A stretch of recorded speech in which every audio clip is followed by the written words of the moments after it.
바쁘신 현대인의 일정에 맞추어 하루 동안 터져나온 소식 중 주요한 내용만 전해드리는 나라의 TV 뉴스를 진행하겠습니다.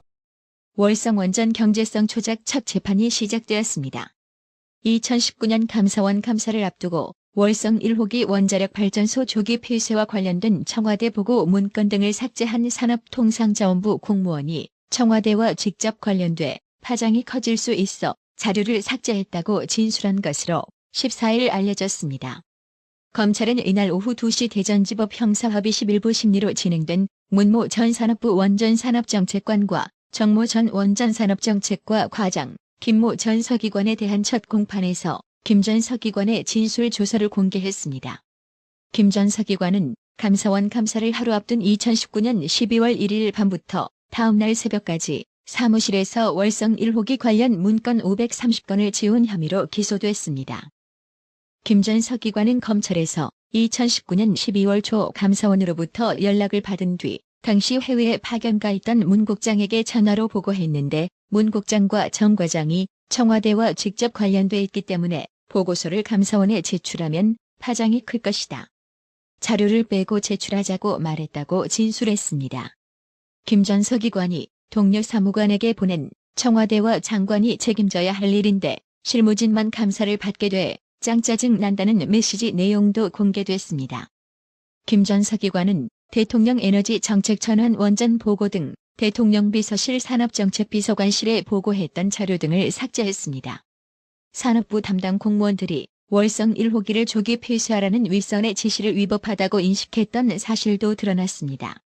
정 전 과장은 검찰에서 산업부에서는 2018년 4월 2일 대통령의 월성 1호기 가동 중단 시기 관련 하문 이후에 월성 1호기 즉시 가동 중단이 가장 중요한 사안이었다며 결과만을 목표로 국정이 운영되는 문제가 있었던 것 같다고 진술했습니다. 해당 소식에 네티즌들은 그 신내림 받아가지고 몰래 출근해서 데이터 지웠다는 그거라고 비꼬며 문재인 이건 빼박이다. 그만 버티고 감옥 가자라고 탈원전을 무리하게 추진한 문재인을 겨냥해 힐난했습니다. 윤석열 국민의힘 대선 후보 측이 문재인 정부 방식의 종전선언 추진에 반대한다는 입장을 내놓은 데 대해 박수현 청와대 국민소통수석이 반박 의견을 내놓았는데요. 박수현 수석은 지난 14일 YTN 라디오 이동형의 뉴스 정면 승부와의 전화 인터뷰에서 윤석열 후보는 종전선언을 반대하고 있다. 같은 당의 나경원 전 의원은 미국까지 날아가서 종전선언은 안 된다고 얘기했다는 지적에 종전선언은 북한, 미국, 우리 다 찬성하고 합의를 했던 일이라며 역사에 대해 잘 이해를 못하시는 게 아닌가 하는 생각이 든다고 말했는데요. 이에 대해 차유람 남편 이지성 씨는 자신의 페이스북에 해당 기사를 공유한 후 잘 지적하셨습니다.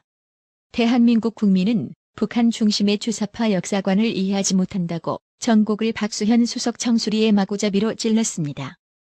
이지성 씨 말대로 그렇습니다.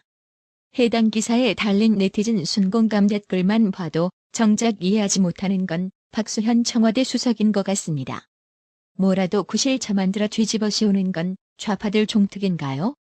북한 핵무기를 그대로 방치한 채 지금 어느 누가 종전선언을 찬성했는지 명단을 공개해보길 바랍니다.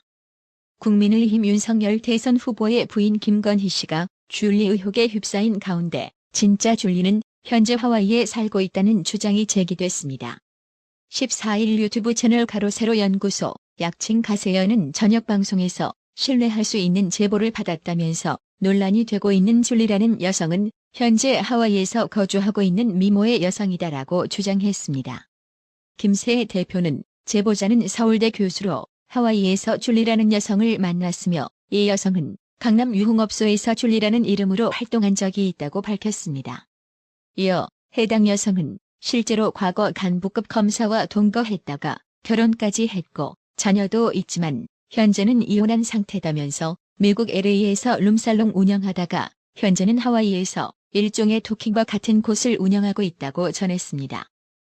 김세혜 대표는 현재 김건희 씨의 줄리 논란과 관련해 여권과 일부 매체가 하와이에 거주하는 미모의 여성 줄리의 스토리에 살을 붙여 김건희 씨에게 접대 여성 프레임을 덮어씌우는 것 같다고 주장했습니다. 그러면서 진짜 줄리가 살고 있는 하와이의 구체적 장소도 제보받았으며 하와이에 가서 단독 인터뷰할 계획도 갖고 있다고 밝혔습니다. 강용석 변호사는 최근 줄리 소문에 대하여 김건희 씨가 재산이 많은데도 돈 벌기 위해 유흥가에서 아가씨로 일했다는 주장이 이해가 되지 않았다면서 하와이에 사는 진짜 줄리가 실제 중견 검사와 동거를 한 스토리가 있기 때문에 여권이나 일부 매체에서 루머를 만들기가 쉬웠던 것 같다고 추측했습니다. 우한 코로나 신규 확진자가 연일 7,000명대를 넘어서는 등 방역 위기 상황이 초래됐습니다. 문재인 좌파 정권이 최대 추적으로 내세웠던 K-방역은 위드 코로나 전환 이후 큰 타격을 받게 됐습니다. 11월 단계적 일상회복 위드 코로나가 시행된 이후 확진자가 폭증하고 있기 때문인데요. 전국적인 확산 상황이 이어지면서 지난 6일 사적 모임 규모 축소, 방역 패스 등 특별 방역 대책을 시행했지만 확진자 수와 위중증 환자, 사망자 등 모든 방역 지표가 악화되며 방역의 빨간불이 켜졌습니다. 정치권에선 김호란 청와대 방역기획관의 책임론이 대두됐습니다. 아시다시피 김호란은 좌파 김어준 방송에 여러 차례 출연해 문재인 좌파 정권의 코로나 대응을 옹호하는 발언을 했고 급기야 청와대는 기존에 없는 새로운 방역기획관이라는 자리까지 처만들어 김호란을 내정해 논란을 일으켰죠. 정치권에선 김호란 책임론이 대두됐습니다. 방역이 어느 때보다 중요한 시점에서 방역 컨트롤 타워인 김호란 기획관의 존재가 실종됐기 때문입니다. 지난달 29일 오미크론 확산 이후 문재인이 주재한 청와대 방역회의에만 겨우 모습을 드러냈습니다. 김현주 국민의힘 상근부 대변인은 지난 6일 방역 담당이라는 청와대 김호란 기획관은 무엇을 하고 있는가라는 논평을 통해 지난 11월 1일 정부가 위드 코로나를 시행한 이후 코로나 양상이 심각한 상황을 넘어서고 있어 섣부른 결정이 국민의 생명과 안전을 위협하고 있는 형국이라고 질타했습니다. 이어 이런 와중에 방역의 컨트롤 타워 역할을 담당한다는 청와대 김호란 방역기획관이 보이지 않는다며 김호란 기획관은 임명 이후 문재인이 주재하는 회의에 몇 번 참석하고 현장에 동행한 것 말고는 별다른 역할이 확인되지 않고 있다고 화살을 겨눴습니다.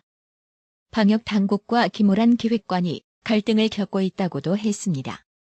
김성근 부대변인은 들었던 이야기로는 위드 코로나의 후퇴가 불가하다는 주장으로 방역 당국과 갈등을 빚고 있다는 사실이라며 임명 당시 백신 구매가 급하지 않음을 언급했던 사실과 정은경 질병관리청장과의 역할 상충 등도 있다고 밝혔습니다. 그러면서 국민들의 생명과 안전이 백척간두인데도 청와대는 아무런 설명이 없고 김호란 기획관이 무엇을 하고 있는지 국민들은 알 수 없다며 청와대는 국민들이 코로나 상황 대처에 관해 후회라도 반드시 책임을 물을 것이라는 점 절대 잊지 말아야 할 것이라고 강조했습니다. 김호란 기획관의 경질을 촉구하는 목소리도 이어졌습니다. 안철수 국민의당 대표는 정치 방역의 종식을 위해 청와대 방역실무 책임자인 김호란 기획관과 이진석 국정상황실장의 경질을 요구한다며 준비 없이 시도한 일상회복 조치나 확산세에 대한 무능한 대처의 원인은 결국 과학방역이 아닌 정치방역에 있다. 그리고 정치방역의 중심은 바로 청와대라고 압박했습니다. 한편 방역당국이 다중이용시설에 대한 영업시간 제한과 사적 모임 축소 등 고강도 거리두기 강화 조치를 검토하고 있는 것으로 알려지자 자영업자들이 총궐기를 예고했습니다.